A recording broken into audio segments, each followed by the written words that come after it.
नाम के एक गांव में एक किसान रहता था जिसका नाम रघु था। रघु अपनी सूखी जमीन को देखकर निराश था। बारिश नहीं हो रही थी और फसलें उगने से पहले ही मर जाती थीं। उसकी सारी मेहनत बेकार जा रही थी। हे भगवान, मैं और कितनी बार हार मानूं? क्या मेरी जमीन फिर से हरी भरी नहीं होगी? मेरी फसल अब पहले के जैसी हरी भरी क्यों नहीं होती है? न जाने किसकी नजर लग गई है मेरे खेतों को। नजर तो मेरी किस्मत को लग गई है जो शादी करके तुम्हारे घर आई हूँ। सोचा था अच्छी फसल होगी तो नई साड़ी खरीदूंगी और चांदी की पायल भी खरीदूंगी, लेकिन तुम्हारे खेत को देखकर तो ऐसा लगता है कि दिन के 2 बार का खाना मिल जाए वह भी काफी है। अरे भाग्यवान, क्यों जी छोटा कर रही हो? भगवान ने हमें 2 हाथ क्यों दिए हैं? मेहनत करने के लिए ना।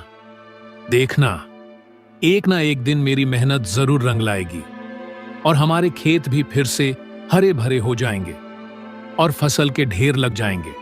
देखते रहो ऐसे सपने, हकीकत में तो अनाज के ढेर नहीं लगेंगे।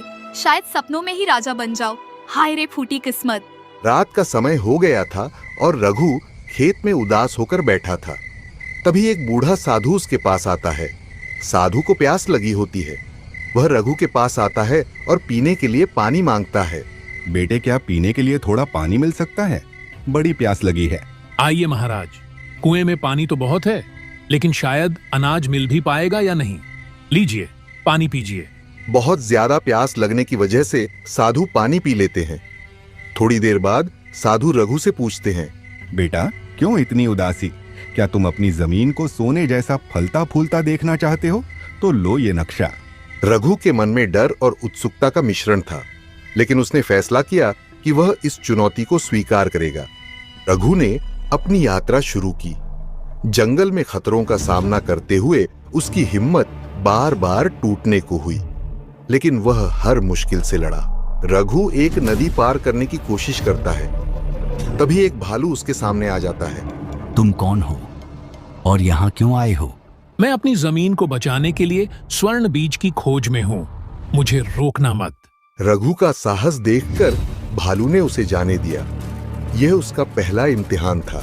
रघु एक चमकती हुई गुफा में प्रवेश करता है। वहां एक सुनहरा पेड़ होता है जिसके नीचे एक छोटा सा बीज रखा होता है। कई दिनों की कठिनाई के बाद रघु ने स्वर्ण बीज पा लिया, लेकिन तभी गुफा के अंदर एक गहरी आवाज गूंजती है। अगर यह बीज चाहिए तो वादा करो कि इसे केवल अपनी मेहनत और दूसरों की भलाई के लिए इस्तेमाल करोगे। मैं वादा करता हूँ कि यह बीज मेरे खेत और मेरे गांव को खुशहाल बनाने के लिए होगा। थोड़ी देर बाद आवाज गायब हो जाती है। रघु बीज लेकर घर लौट आता है। रघु अपने खेत में बीज लगाता है और उसकी देखभाल करता है। बारिश होती है और खेत फिर से हरे भरे हो जाते हैं। रघु, देखो, हमारी जमीन फिर से जिंदा हो गई है। ये तो किसी चमत्कार से कम नहीं। गौरी, यह मेहनत और विश्वास का फल है। रघु की मेहनत और साहस ने उसका जीवन बदल दिया। उसने न केवल अपने खेत को हरा भरा किया, बल्कि पूरे